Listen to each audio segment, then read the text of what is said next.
Welcome back, guys. In this lesson we are going to be creating our first React application and also installing React Router. I assume you already know how to create a React application. If not, just make sure you already have a recent Node version installed in your machine.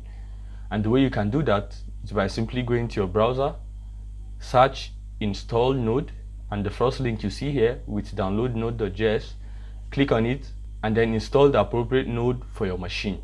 Alright, now let's head back to our terminal and create our first React app.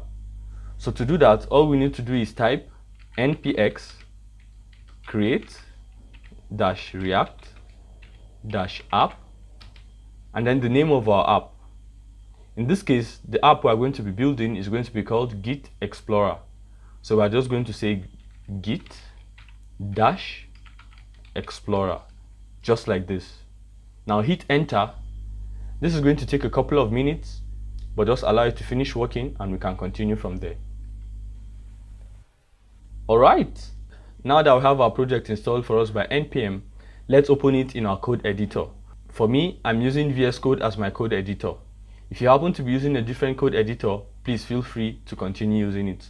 So all I'm going to do is, within my terminal, I'm going to say cd git -explorer, which is the name of the app we just created, and then hit enter. That is going to take us to our project directory. I'm just going to clear my terminal here, and then to open my project in VS Code, all I have to do within the terminal is run the command code dot, just like this, hit enter, and VS Code is going to open our project for us. Cool. Alright, now that we've built our project and opened it in our code editor, let's launch our project first and see it in the browser, and then we install React Router afterwards. Now head back to the terminal again and type the command npm start. Hit enter.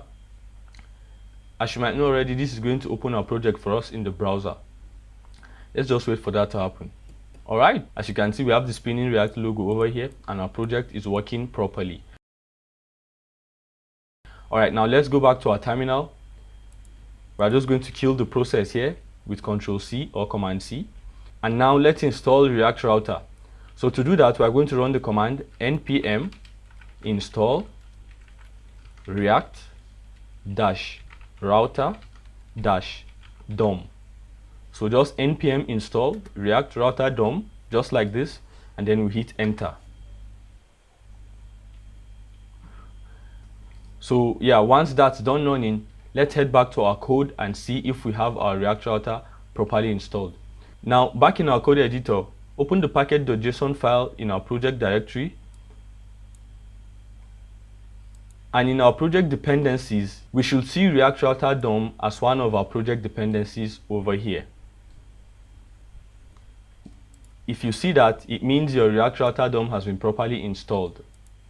Alright, now in the next lesson, we are going to be going over a few concepts you need to understand about React Router for you to be able to properly use it.